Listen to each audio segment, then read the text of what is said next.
Whether you operate one forklift or thousands, one location or hundreds, the new My Toyota customer portal can help you optimize your operation and material handling equipment.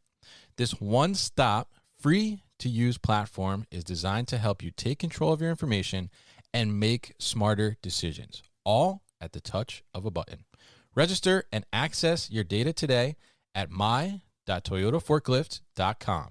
That's my.toyotaforklift.com.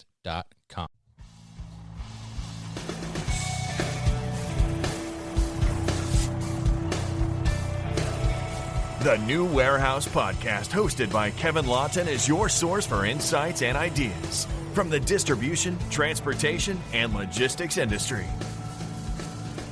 A new episode every Monday morning brings you the latest from industry experts and thought leaders. And now, here's Kevin.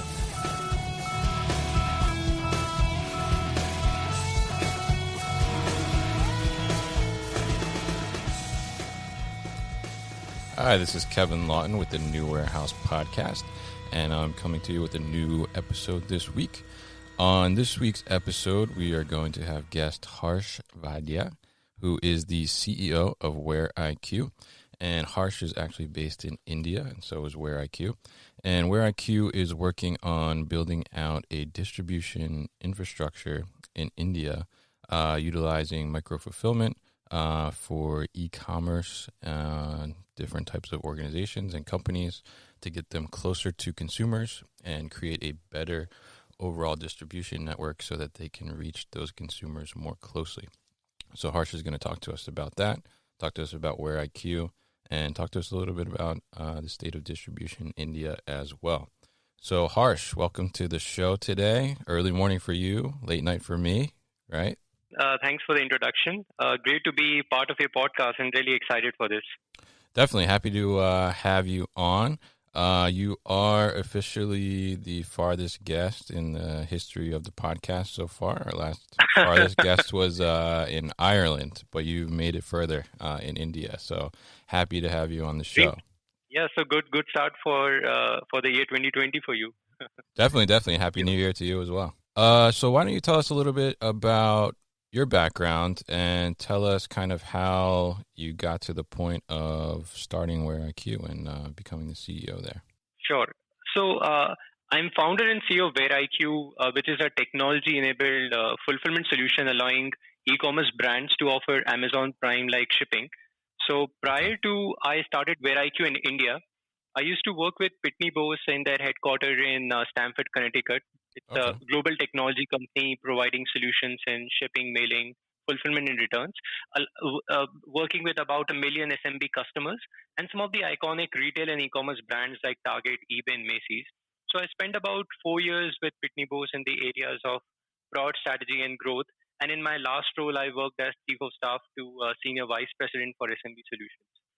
So that was my experience with Pitney Bowes, and prior I joined them, I worked as strategy consultant with a boutique management consulting firm called Jan'20, which has its offices in Santa Clara and Bangalore, where I spent quite a few years working with large technology companies in the areas of market entry and growth strategy for APAC market. I'm a chemical engineer by education, and I started my career about a decade back with a firm called Capillary Technologies, which is a retail tech firm backed by marquee investors like Sequoia and Warburg Pincus. So my background has mostly been in various operating roles in the technology business with a focus on e-commerce and retail. Interesting. So how I started WareIQ. So while I was working with Pitney Bowes, I was very excited by global e-commerce space in general and the benchmarks set by Amazon for everyone else to follow in terms of service quality. So I studied various global e-commerce fulfillment models and did a lot of deep dive on that. So there are a few statistics which really stood out for me. First was JD.com in China delivers 90% of its parcels within 24 hours, with 60% of them arriving within 12 hours. The second was that Amazon offers 2-day guaranteed delivery for any zip code in a large geography like US. Definitely. And then there was a contrasting view, which was 80% of e-commerce parcels in India reach at a timeline of 7 to 15 days. So Yeah, so this contrasting view was so surprising for me that I decided to investigate the problem further, which leads to such poor fulfillment performance. And at the same time, I had this personal calling to start something of my own. So Hmm. I moved back to India a year back, interviewed multiple retailers, direct to consumer brands, online sellers selling on different marketplaces, social commerce channels, interviewed bunch of warehouses and fulfillment companies. And then I decided um, to come up with a business plan and an idea which makes sense to solve at such complex problem. And that's how I came up with the idea of WareIQ.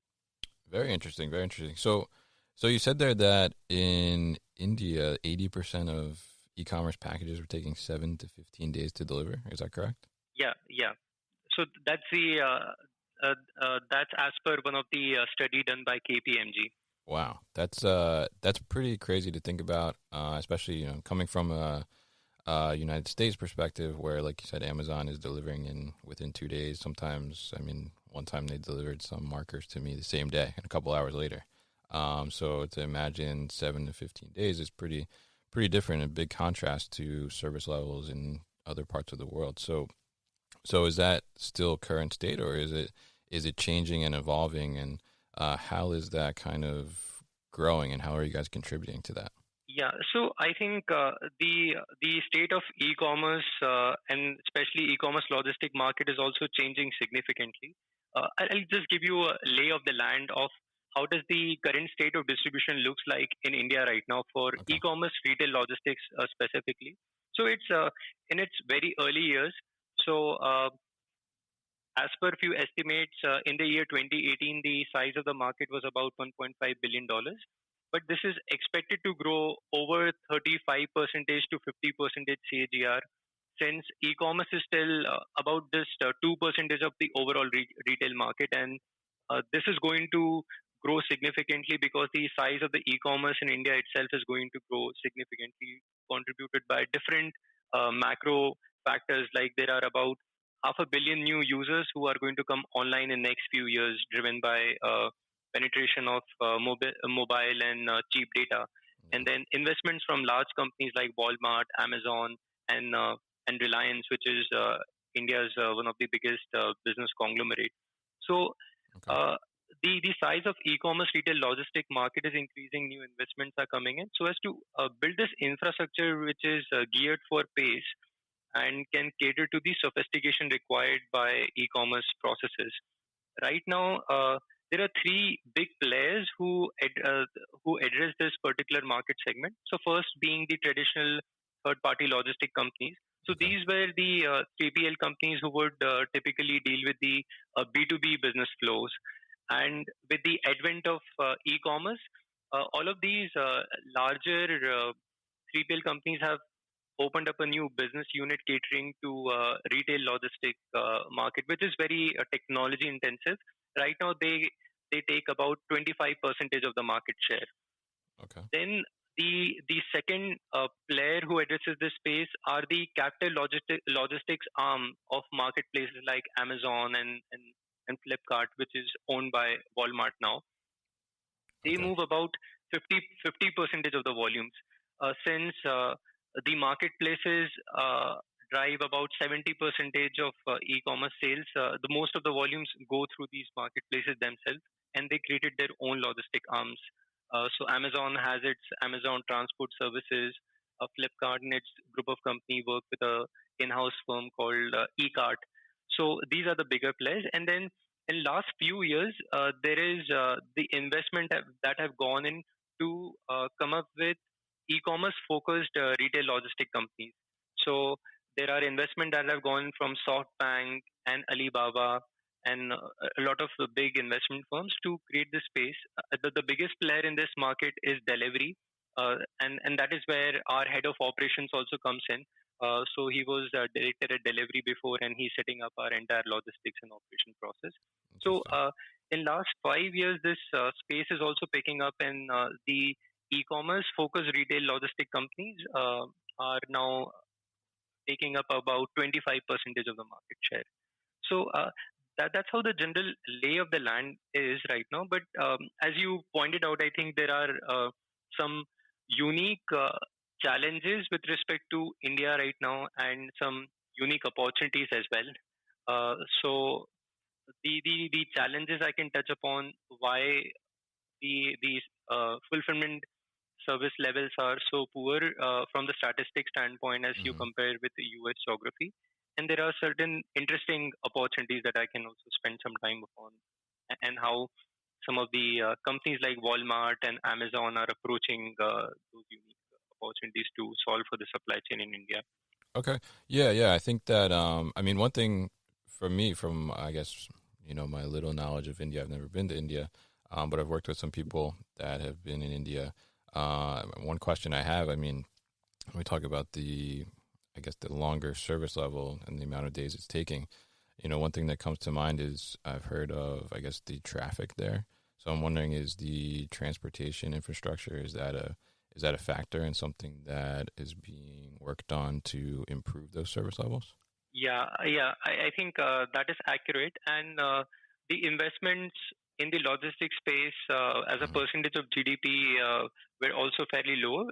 Now they have increased, and there are more focused investments that have gone into building logistic parks and this whole infrastructure required for quicker movement of goods.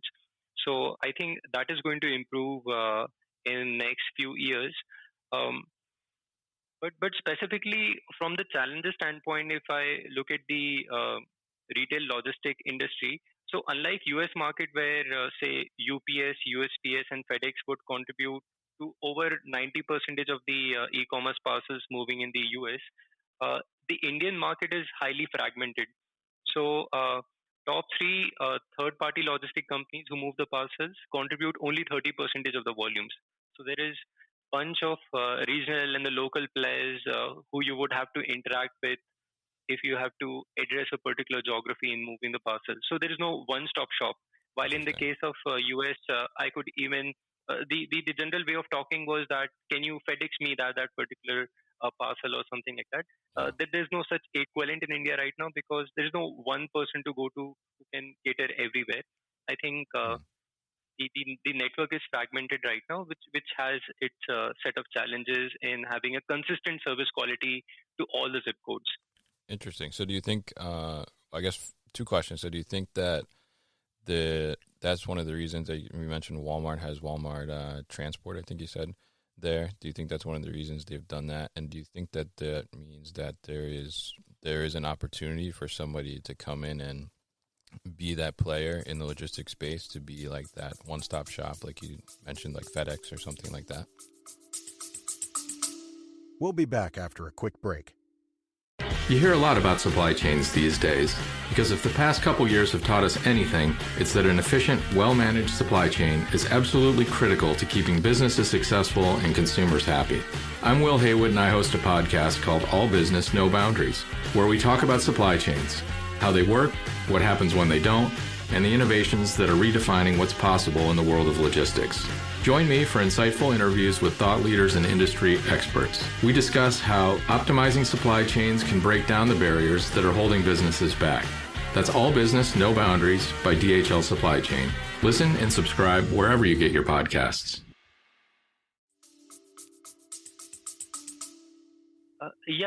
So I think on your question related to why the large marketplaces have their own captive arms, I think in the early years of e-commerce is fairly new in India. Hmm.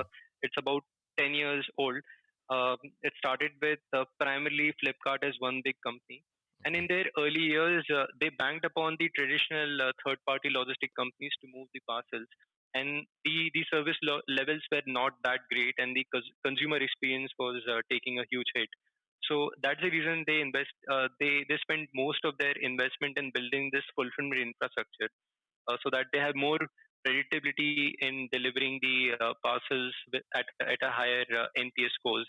So because fulfillment is a very critical piece, so a lot of these companies finally insourced most of these parcels internally. From an opportunity standpoint, I think there uh, there is really a need of a player in the market who can really provide that reliable infrastructure Hmm. and uh, and And speed is of a critical factor because the consumer expectations are getting to a point that customers require the parcel same day, next day, or at least guaranteed 2 day. Yeah. So a lot of the brands who are Shopify stores or direct to consumer brands in India, and the reason they haven't been able to pick up as big as there are multiple unicorns in the US market just purely operating on their own channel, that story hasn't replicated over here. The reason being the fulfillment infrastructure is broken. You can generate a lot of demand, but if the parcel reaches you in about 8 to 10 days, the consumers go and cancel the orders, or Right. there would be no repeat purchase because their first experience was bad. So Right. fulfillment is a very critical piece for the whole e-commerce economy to really catch up. So yeah, to address your question, there is definitely of the need of this reliable infrastructure, and that's a space where IQ wishes to address. Interesting. Interesting. So I have a question actually based on that. So we're talking about, the customer expectation, service level expectations, and then the customer reaction when you mentioned 8 to 10 days to get a package. Now, with the service level, like you mentioned before, being 7 to 15 days to get an e-commerce package, what is the consumer expectation in India? So, like, what does the consumer in India actually expect as a service level now? Are they looking for that 2 day, or I mean, to them right now, if they're getting 7 to 15 days, I mean, 4 or 5 day would probably be a big improvement to them. What is the actual expectation right now? So right now, as per the market share, I think Amazon is still the biggest player from Mm-hmm. the number of volumes that they move. And Amazon service quality is fairly good in India. I Okay. think their average, at least I live in a metro city, so most of the metros and some of the top cities which drive core of the demand of the e-commerce in India. Okay. Um, for most of the goods, top selling goods, you get an option of guaranteed 2 day delivery. You can also get next day delivery for a lot of products. So Amazon in India has set a very good service quality standards as well. So they came here in the year 2013 and have Mm-hmm. spent I think about over $5 billion and above on the supply chain. They have about more than 33 distribution centers, fulfillment centers, and Oh, wow. multiple dark stores closer to the urban catchment areas for the Amazon Prime deliveries. Mm-hmm. So Amazon is even in India is setting the benchmark for everyone else to follow. Yeah, and I see they're setting it in a big way. It sounds like that's a huge improvement from 7 to 15 days. So I think that the smaller companies then I'm sure are kind of struggling a little bit to keep up. Like you said, taking 8 to 10 days to deliver e-commerce packages, not really helping them to move. So now WareIQ is really that's where you guys come in, right? Is to kind of fill that gap for those smaller e-commerce companies to be able to provide a faster service level, correct? Yeah, that is right. And also wanted to touch upon another important point. Mm-hmm. What's happening in last few years? That uh, there is a unique opportunity in the Indian market. That opportunity being that the urban centers which drive core of the e-commerce demand, they Mm-hmm. are in proximity with a lot of these mom and pop stores which are very close to all of these catchments, which is a unique differentiation if we compare with US market where the residential uh, uh, residential space would be a little far off from the commercial street or the commercial market. In Right. India, the mom and pop stores and the departmental stores, they're fairly close. They almost merge together. Okay. So uh, Walmart started with this model called extended delivery network, where they move about, as per the recent public data that I saw, was that about 60 to 70 percentage of the e-commerce orders for Myntra, which is one of the fashion arms, uh, part of their entity. 70% of their parcels are being delivered through these mom and pop stores for the last mile, um, which is significantly improving their service levels. So I think even they are getting close to the Amazon's service level KPIs. Amazon themselves have forged partnerships with multiple retail chains in India, so as to get closer to the customers and these stores would act as mini fulfillment centers where the picking and packing would be happening. Okay. And one of the biggest pioneer in this space is Reliance. So Reliance is a big business conglomerate in India. Mhm. They are soon going to launch their e-commerce portal. They have this thing called new commerce platform where they are connecting about 30 million small and medium businesses in India whose outlet would act like a mini fulfillment center where if you place an order of say a white T-shirt or something for a specific brand, and Okay. their engine will locate which is the nearest store holding that particular inventory, and the last mile delivery would be scheduled from that. So there's a fair bit of sophistication that is happening on this front, where uh, companies are trying to leverage the existing fulfillment model, Mhm. existing store network which can act as the fulfillment space. So as a company, WareIQ, since we are solving the entire fulfillment problem, there are two approaches that we are taking to the market. First is, as you rightly pointed out, we are targeting small to medium size e-commerce brands in India who Okay. don't have access to that distribution network of their own. They are largely operating from a single node, which is their home office, Mhm. or the good is shipped directly from a manufacturer or a supplier location in a drop shipping model. Right. So these companies, since they are following a single node distribution for a very large and complex geography like India, their shipping timelines and costs significantly jump up when it comes to uh, zonal areas which are very far off from their core center.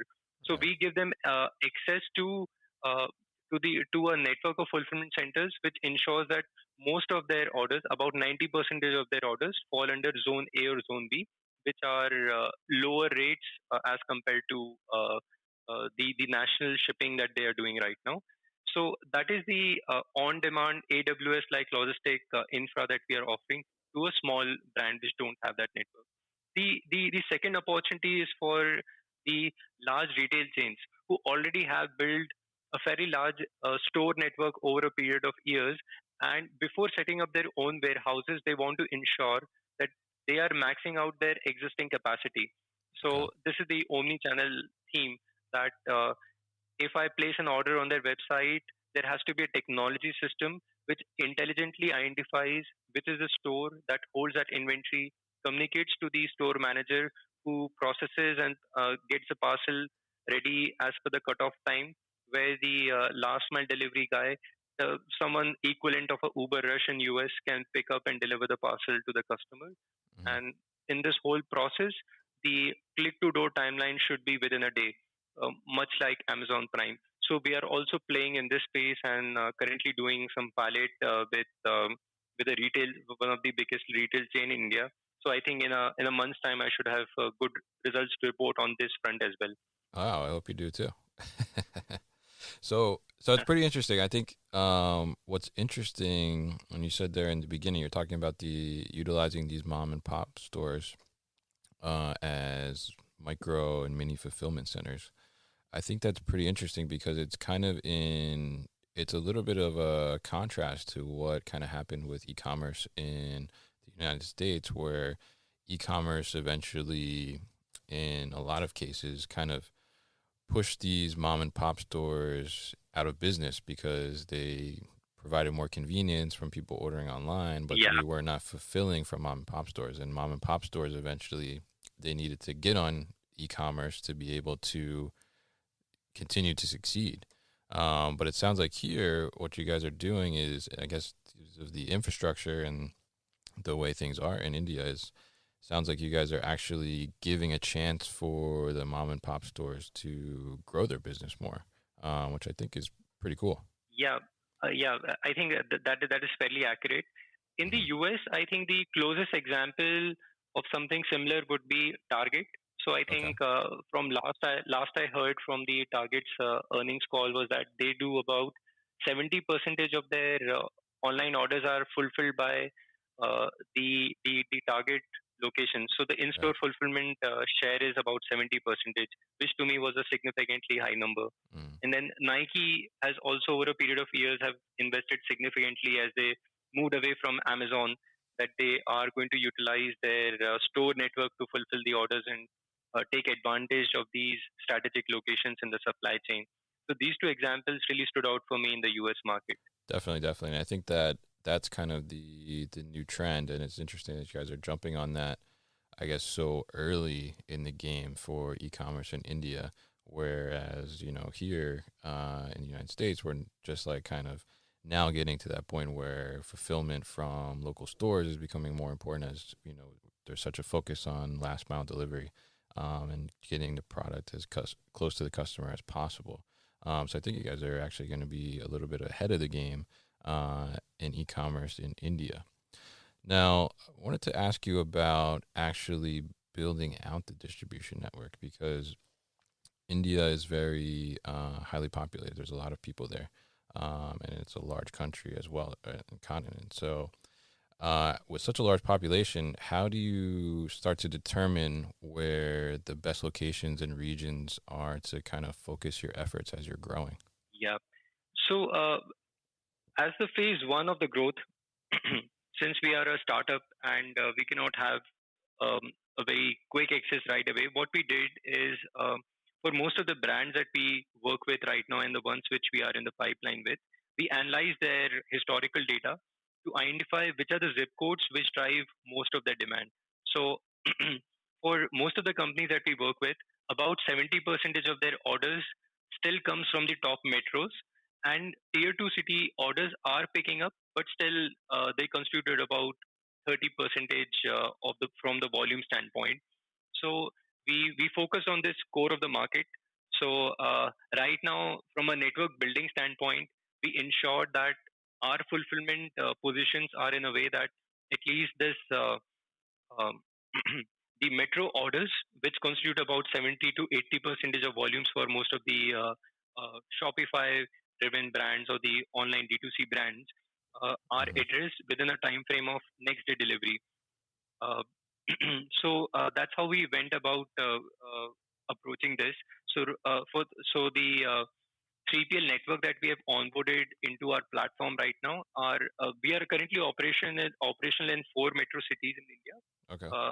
However, from the network that we have onboarded, we have about 10 fulfillment centers across these metro cities, where any brand who wants to get access to a fulfillment, once they sign contract with us, they can work with us in an on-demand basis without getting into a complex contract model with a 1 year contract and Okay. 3 months of security deposit and the typical model that you have to work with warehousing companies. You don't really have to work with that.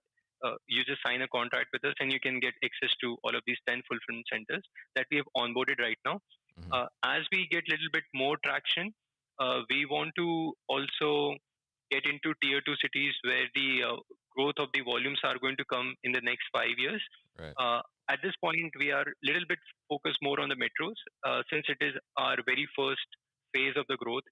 And there are some requests that have come in to also operate some of these smaller dark stores, which are closer to the urban centers, which act as the distribution points and Okay. can also hold inventory for some quick moving products. So if we really execute this, I think with that dark store model, we should be able to really function like Amazon Prime, where the quick moving products are held up over there.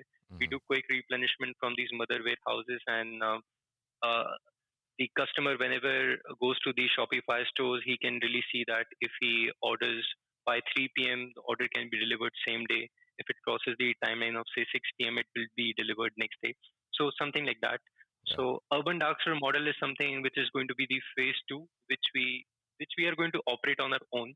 At this point, we have gone about building the network for the tier one cities, which are driving most of the demand. And as we get a little bit more traction, we'll go to tier two. But for the large retail, uh, we are already utilizing their existing store network, which is also operational in tier two cities and tier three cities. So we use these locations as the pickup point, and our shipping engine orchestrates the shipping between the the store location to the customer location, and we identify the right partner who can deliver this in the committed timeline. Okay, interesting. Yeah, I think it's an interesting plan how you laid it out, and I see that you said in 5 years you're expecting that growth to come in those tier two cities. I think you're referring to. So how do you see, since e-commerce now is, you said, only about 10 years old in India, it's fairly young. How do you see it growing over the next 5 to 10 years? Obviously, you think there's going to be some serious growth, it sounds like, in tier two, if that's your 5 year plan. So what do you see as the state of e-commerce, I guess, in 5 years from now and 10 years from now? Yeah, I think 10 years would be very far off, but the 5 year plan, I think, based on all the analyst estimates, it's really jumping up. There are some really big macro trends in India. So I think India has the cheapest mobile internet data anywhere in the world. Really? That has caught up, and the Android phones are accessible, and there's this whole um, access to this infrastructure which has really jumped up in last few years, and this is going to grow significantly. So there are estimates that over a half a billion, 500 million new users are going to come online in the next Wow. 5 to 6 years in India.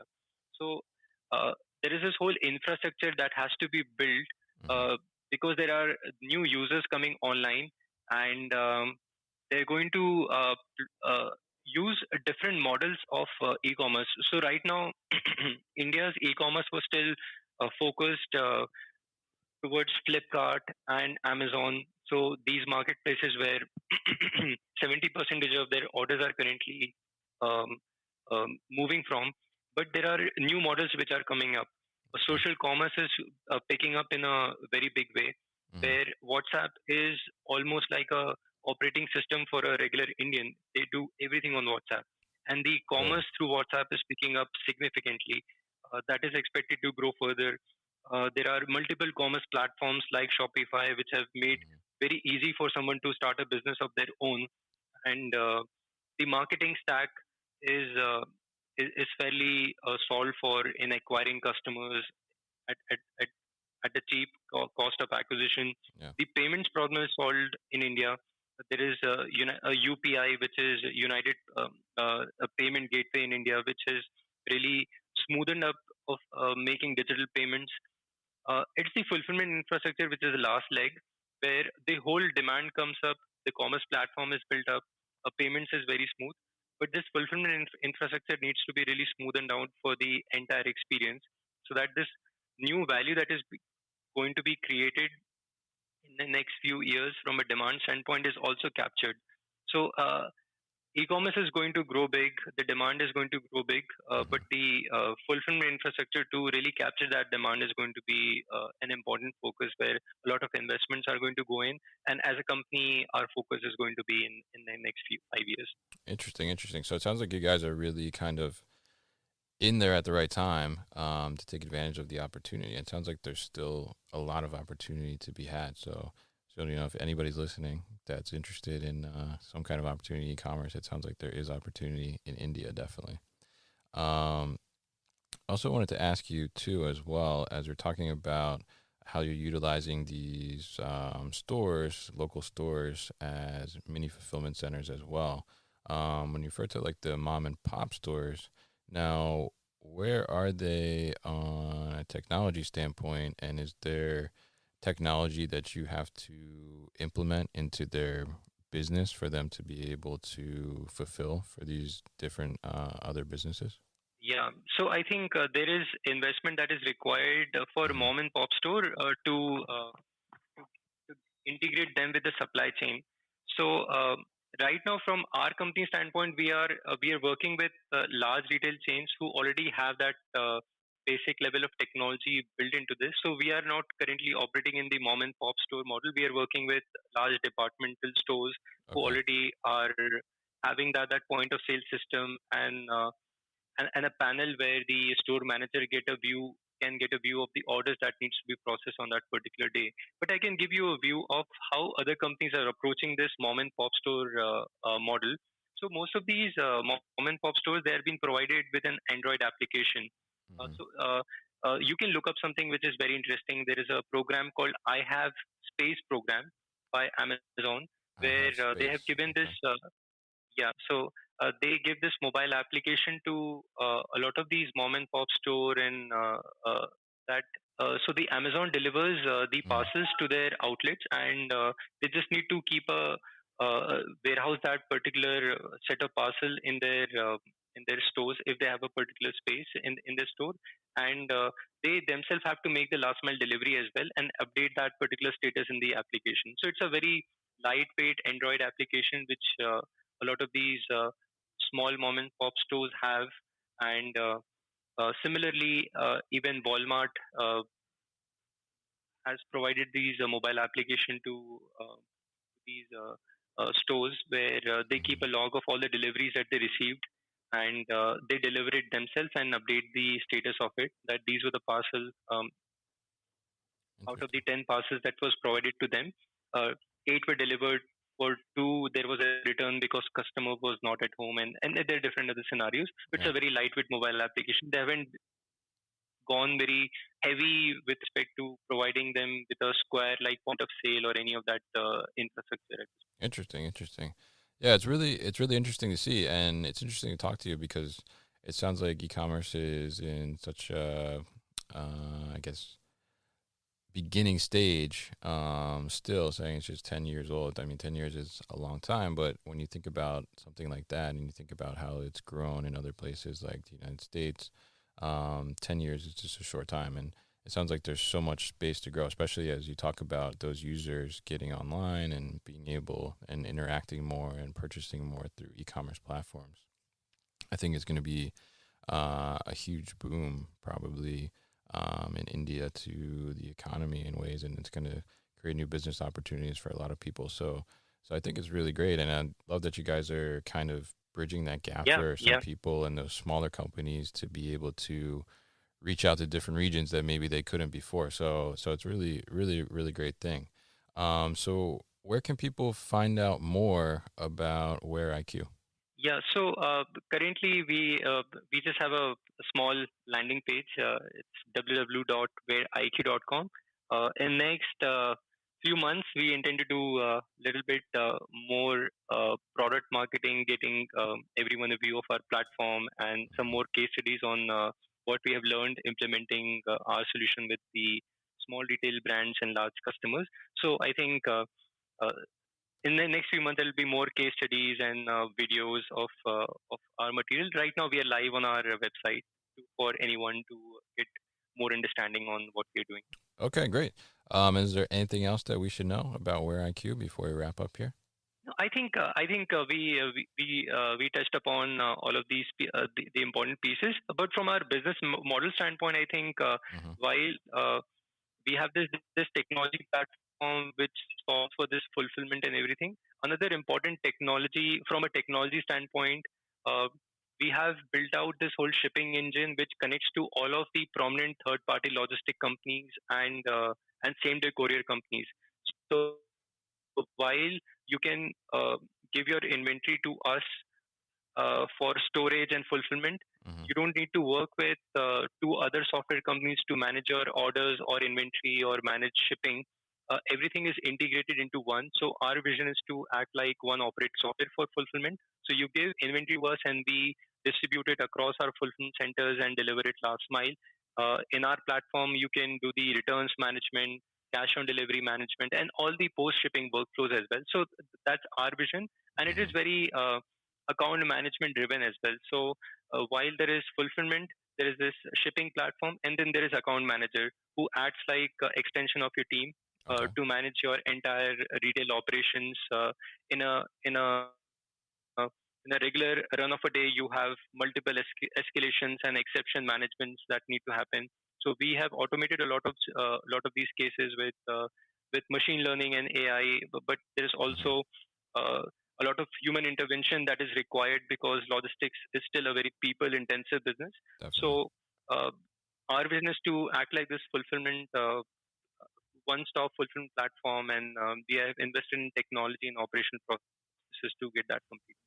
Great, great. And I love that you guys are making it into the full suite. So it really is kind of like that that partner that you need, especially for that person that you're talking about that's starting their Shopify shop on out of their house or their Right. home office Yeah. or something like that. So you really are like that partner that somebody needs in the beginning to really get.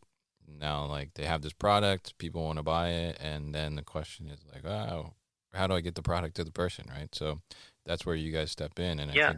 I think that's huge, and I think that's going to be, I mean, it's going to get even bigger. I'm sure already it's a big deal, but I think it's going to get even bigger as more people start to get into e-commerce, not only from a consumer standpoint, but from starting business standpoint, e-commerce businesses in India.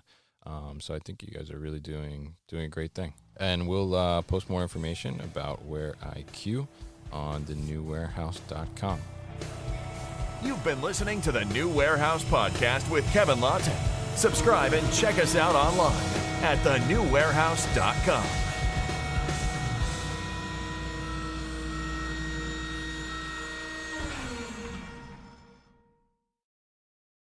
Thank you for listening to this episode.